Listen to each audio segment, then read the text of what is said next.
कि हसन से ये बयान नहीं दिया गया, ये सपा ने इनडायरेक्ट वे पे दिलाया है यूनिफॉर्म सिविल कोड का। जैसे आजम खां से भी एक बार आजम खां ने बयान दिया था, भारत माँ डाइन है, खून की प्यासी है। बाद में आजम खां ने कहा था कि हमसे सपा के नेताओं ने इसलिए कहा था कि वोट पोलराइज हो, इन्होंने भी इसीलिए कहा वोट पोलराइज हो, मगर इन्होंने जो है उसको पॉलिटिकल और मुस्लिम वोट को पक्का करने के लिए दिया। चूँकि अलीगढ़ यूनिवर्सिटी के छात्र नेता भी रहे हैं एस.टी. हसन के, तो तब इनका कभी कोई इस तरह विवाद नहीं था। अब ये चूँकि सांसद हो गए तो इनको पॉलिटिकल रूप से बोलना पड़ रहा और ये बयान इनको दिलाया गया। नमस्कार, मैं अंजलि मिश्रा, स्वागत है आप सभी का एचटीवी न्यूज पे। आपको बता दें कि यूसीसी को लेकर समाजवादी पार्टी के सांसद एस.टी. हसन द्वारा एक विवाद बयान दिया गया है, जहां पर उन्होंने ये कहा कि बीजेपी चाहे कोई भी कानून क्यों ना लेकर आ जाए, हम शरीयत को मानते हैं और शरीयत के कानून को ही मानेंगे। इस दौरान उन्होंने यूसीसी को बीजेपी का राजनीतिक एजेंडा बता दिया और ये कहा कि हिंदुस्तान में हिंदू मुस्लिम को लड़ाने का काम करना चाहती है बीजेपी, मुसलमानों को परेशान करना चाहती है, इस वजह से वो यूसीसी लेकर आना चाहते हैं। साथ ही उन्होंने ये भी कहा कि हम 2 शादियां करें या 3, इससे बीजेपी या उनके लोगों को आखिर क्या प्रॉब्लम है। उन्होंने कहा कि कानून जो भी इन्हें लगता है ये कानून बना लेते हैं और हम अपने बच्चों को वसीयत कर देंगे, इनका कानून एक तरफ धरा का धरा रह जाएगा, हमें इससे कोई लेना देना नहीं है। ऐसे में इस पूरे मामले पर चर्चा करने के लिए हमारे साथ मौजूद है वरिष्ठ पत्रकार अजय पत्रकार जी। सर, आपका स्वागत है हमारे चैनल में। तो सर, सबसे पहली टिप्पणी कह रही है कि हम किसी कानून को नहीं बल्कि सिर्फ शरीयत को मानते हैं, शरीयत को ही मानेंगे, क्या कहेंगे आप? देखिए, ऐसा है, चूँकि यूसीसी का बिल चल रहा है और ये मुरादाबाद में उन्होंने बयान दिया है। एक्चुअली में क्या, हसन साहब जो जीते हैं वो सिर्फ मुस्लिम वोटों के बल पे जीते हैं। तो ये जो 5 सांसद सपा के जीते हैं, वर्क और ये सब लोग मुस्लिम वोटों, इनके ऊपर दबाव भी अभी कुछ दिन पहले इनसे ये पूछा भी गया था, इनके यहाँ धरना दिया गया था। मुस्लिम जो वहाँ की जितनी तंजीमें हैं सब इनसे लगातार यही दरख्वास्त कर रही थी कि इस पे बोलिए और इस पे हमारी ओर से आप वो कीजिए। दूसरा, सपा के एजेंडे में भी था, सपा के भी तमाम नेता कह चुके हैं, सपा के एजेंडे में भी है कि यूसीसी का वो विरोध करेंगे। तो उनके सामने मजबूरी है पॉलिटिकल उसके कि हसन से ये बयान नहीं दिया गया, ये सपा ने इनडायरेक्ट वे पे दिलाया है यूनिफॉर्म सिविल कोड का। जैसे आजम खां से भी एक बार आजम खां ने बयान दिया था, भारत माँ डाइन है, खून की प्यासी है। बाद में आजम खां ने कहा था कि हमसे सपा के नेताओं ने इसलिए कहा था कि वोट पोलराइज हो, इन्होंने भी इसीलिए कहा वोट पोलराइज हो। इन्होंने और जो बातें कही, उन्होंने कहा किसी भी सूरत पे हम मानेंगे नहीं और शरीयत के कानून को मानेंगे। दूसरी बार उन्होंने कहा यूनिफॉर्म सिविल कोड अगर लागू भी हो जाता है तो भी नहीं, मगर इन्होंने ये भी कहा है कि संविधान की धारा 29 और 30 पे भी विचार किया जाए, उसके तहत जो भी हो।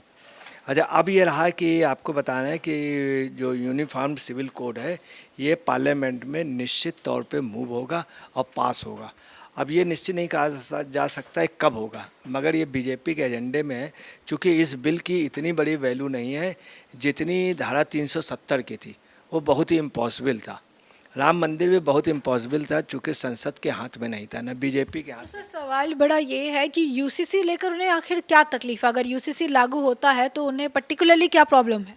हाँ, उसकी वजह यह है, जो भारतीय संविधान है ये किसी धर्म का नहीं, ना ऐसा नहीं कि हिंदुओं का हो या, तो उसमें सर्वधर्म का है और सर्वधर्म में कॉमन वो हो गया था कि आपको अपने अलग अलग राइट्स होंगे।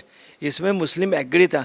यहाँ पे चूँकि पॉलिटिकल मामला चल रहा है और वोट को पोलराइज किया जा रहा है, बस सपा में मोस्टली मुस्लिम वोट है, तो सपा की भी एक राजनीति है कि मुस्लिम वोट उसको थोक में मिलता रहा, थोक में मिले, इसलिए बोल रहे हैं। मगर इन्होंने कई जगह जैसे बोला है कि 2 शादियों पे इन्होंने कहा कि अगर एक पत्नी का बच्चा बीमार हो और मतलब पत्नी यदि बीमार हो, उसके बच्चा ना होता हो, तो दूसरी शादी की इजाज़त हमारे यहाँ तब है जब पत्नी इजाज़त दे देती है।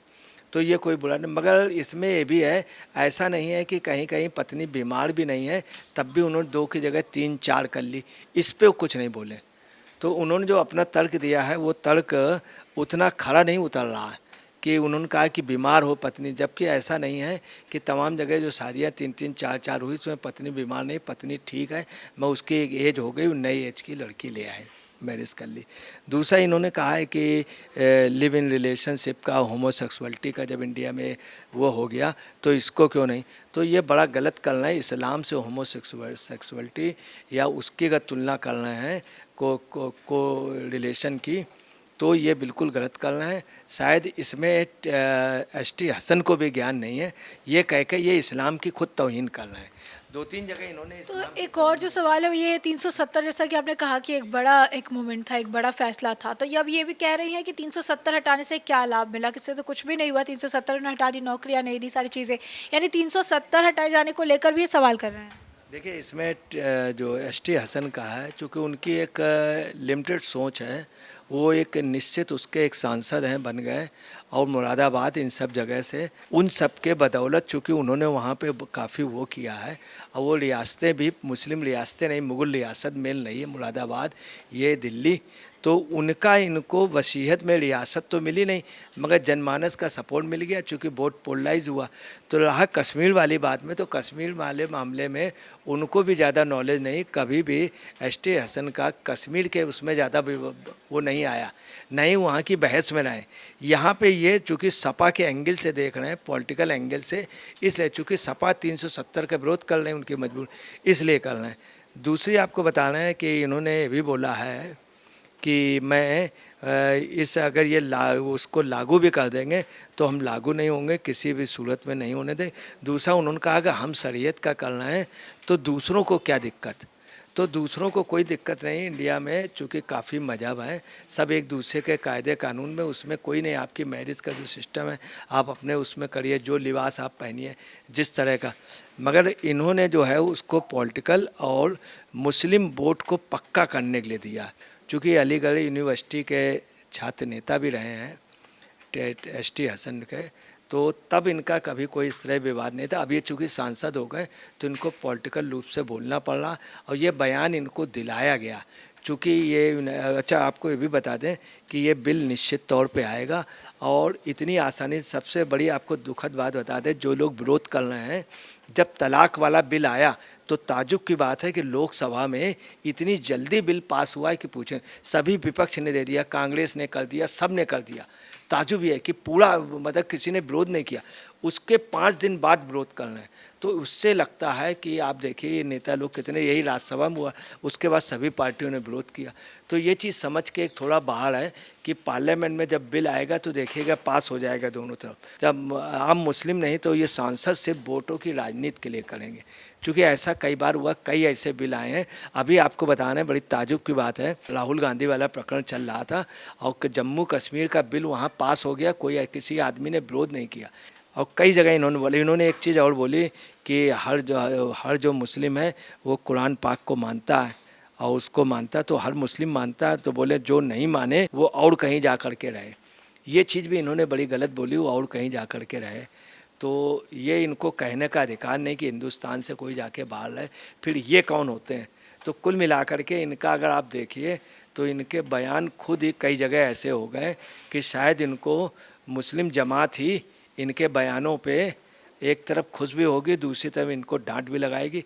कुल मिलाकर के मुस्लिम जमात के लिए भी इनका बयान अच्छा नहीं। तो जैसा कि आपने अजय पत्रकार जी को सुना, उन्होंने साफ तौर पर यही कहा कि एसटी हसन जैसे लोग जो है जब यूसीसी जैसा मुद्दा उठाते हैं या इस पर बयानबाजी करते हैं तो इसके पीछे का जो कारण है ये राजनीति की होता है। एक पर्टिकुलर लोगों, एक पर्टिकुलर कम्युनिटी को खुश करने के लिए राजनीतिक एजेंडा के तहत इस तरीके की बयानबाजी जो है की जाती है, और पर्टिकुलर उस टॉपिक को लेकर उनके पास खुद ही नॉलेज अवेलेबल नहीं होता है और सिर्फ वोटों की राजनीति करनी है, तो इस तरीके के मुद्दे उठाकर जो है जमकर इस पर बयानबाजी करते हुए नजर आते हैं। तो ऐसे में आपने ये चर्चा पूरी सुनी है और इस पर अब आपकी जो राय हो कमेंट सेक्शन कमेंट करके हमें ज़रूर साझा करिएगा। धन्यवाद।